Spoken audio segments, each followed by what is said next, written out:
อยคำยำแรงมื้อนี้ทุกคนพาทุกคนมาเลาะตลาดน้อยบ้านลักซี่เนาะอันนี้เป็นตลาดชุมชนอยู่บ้านลักซี่เฮานี่แหละทุกคนตลาดใกล้ๆบ้านเฮานี่แหละนี่มื้อนี้จะมาย่างเลาะซื้อของกินไปกินเฮ็ดกินแรงเนาะ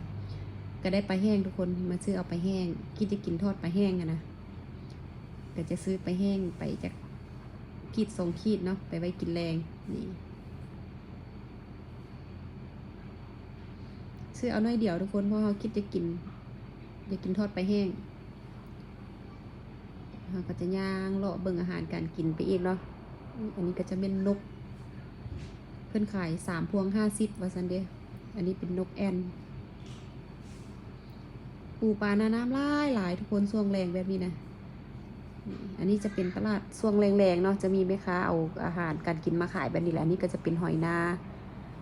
ผักป้าผักธรรมชาติอาหารธรรมชาติก็หลายได้ทุกคนตลาดนี้ช่วงแรงๆมาค่ะก็มื้อนี้เฮามาย่างเลาะกับลูกสาวนี่แล้วก็ก่อนจะกลับเขาก็จะมาแวะซื้อมะกรวยไปตอนลูกอยู่เฮือนเนาะ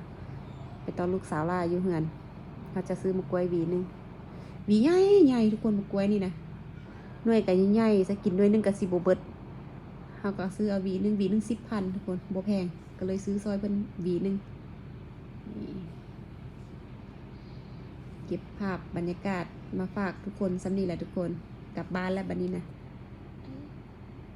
บ๊ายบาย